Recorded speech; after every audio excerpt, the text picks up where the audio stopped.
बिस्मिल्लाहिर्रहमानिर्रहीम। अस्सलाम वालेकुम। Welcome to my channel kitchen with Munsa. जी व्यूअर्स, उम्मीद करती हूँ आप सब लोग खैरियत से होंगे। आज मैं बहुत ही मज़ेदार रेसिपी लेके आई हूँ। ये बहुत ही आसान तरीके से बनती है, आप लोगों को ज़रूर पसंद आएगी। यहाँ मैंने 3 पाव सॉफ्ट वाली खजूरें ले लिए हैं। इनको अच्छे तरीके से धोकर हमने साफ़ कर लिया है। अब सबसे पहले जो है हम छुरी की मदद से इन तमाम के अंदर से गुठलियाँ निकाल लेंगे और इसी तरह करके हमने सारी निकाल लेनी है। हमने 1 पाव मूंगफली लिया, इसके सारे छिलके उतार लिए। इसको ग्राइंडर की डब्बी में डालकर हम दरदरा सा कूट लेंगे।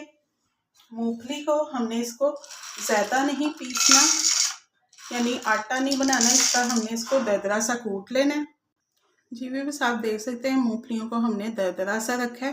जी व्यूअर्स, यहाँ हमने जो खजूरें ली हैं इनकी गुठलियाँ हमने निकाल ली थी। अब हम इसे ग्राइंडर में डाल के और इसको भी हम पीस लेंगे। जी व्यूअर्स, आप देख सकते हैं हमने इसको भी अच्छे तरीके से पीस लिया है। जी व्यूअर्स, अब पैन के अंदर हम 2 चम्मच के करीब देसी घी डाल देंगे।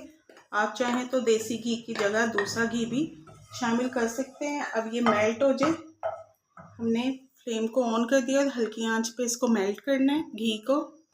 जी व्यूअर्स, घी हमारा गर्म हो गया। अब हम इसके अंदर 3 टेबलस्पून के करीब हमने ये लिया है पिस्ता। ये दरदरा सा कूटा हुआ है, ये हम शामिल कर देंगे इसके अंदर। साथ ही हम इसके अंदर डालेंगे 3 टेबलस्पून के करीब ही सफ़ेद तिल, ये भी हम इसके अंदर डाल देंगे और इसको हल्का सा हम भून लेंगे। बस आप देख सकते हैं यहाँ हमने काजू लिए हैं 2 टेबलस्पून के करीब। इनको भी हम दरदरा सा कूट के और इसे भी हम पैन के अंदर शामिल कर देंगे। ये देखिए काजू भी हमने कर लिए हैं। अब इनको भी हम इसके अंदर डाल देंगे और 2 मिनट के लिए हमने इसको रोस्ट करना है और हल्की आंच पर हम इसको रोस्ट करेंगे। जी व्यूअर्स, अब ये तमाम चीज़ें हमारी रोस्ट हो गई हुई हैं। अब हम इनको एक प्लेट में निकाल लेंगे। जी व्यूअर्स, अब इसी पैन के अंदर हम डाल देंगे अपनी ये खजूरें। ये डाल के सारी ही हम डाल देंगे।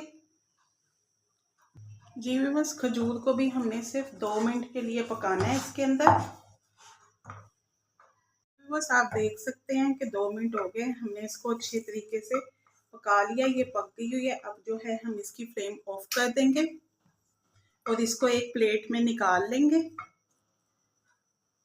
जी व्यूअर्स, अब जो हमने पिस्ते, काजू और तिल रोस्ट किए थे वो हम इसके अंदर डाल देंगे।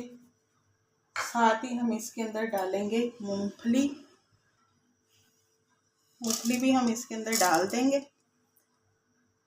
जी व्यूअर्स, साथ ही हम इसके अंदर खजूर का पेस्ट डाल देंगे। ये भी हल्का हल्का सा गर्म है, अगर ठंडा हो जाएगा तो आप इसको हल्का सा फिर गर्म कर लीजिएगा। साथ ही हम इसके अंदर थोड़ी सी किशमिश ऐड कर देंगे। मैंने थोड़ी सी डाली है, अगर आपको ज़्यादा पसंद है तो आप ज़्यादा भी डाल सकते हैं। अब चम्मच की मदद से हम इसे मिक्स कर लेंगे। ये थोड़ा सा ठंडा हो गया। अब हम इसे हाथ की मदद से अच्छे तरीके से तमाम चीज़ों को मिक्स कर लेंगे।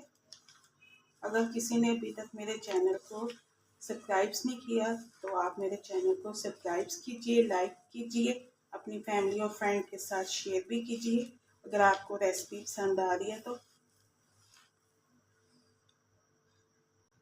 जी व्यूअर्स, हमने इसको अच्छे तरीके से मिक्स कर लिया है। अब हाथों को हम अच्छे तरीके से साफ़ कर लेंगे। जी व्यूअर्स, अब हम थोड़ा सा इसके अंदर से बैटर उठाएंगे, इतना सा, और हम गोल गोल करके इसके लड्डू बना लेंगे। इसमें ना ही हमने गुड़ का इस्तेमाल किया है, ना ही हमने इसके अंदर चाशनी डाली है। इसी तरह करके हम ये देखें बहुत ही ज़बरदस्त जो है हमारा लड्डू बनके तैयार हो गया। इसी तरह हम सारे बना लेंगे। बस ये देखिए माशाल्लाह कितने ज़बरदस्त से ये लड्डू बनके हमारे तैयार हो गए हैं। उम्मीद है आपको आज की मेरी ये रेसिपी बहुत पसंद आई होगी। अगर आपको मेरी ये रेसिपी पसंद आई हो तो प्लीज़ मेरे चैनल को लाइक कीजिए, शेयर कीजिए, सब्सक्राइब कीजिए। इंशाल्लाह मैं न्यू वीडियो लेके आपकी खिदमत में हाजिर होंगी। ओके, अल्लाह हाफिज़।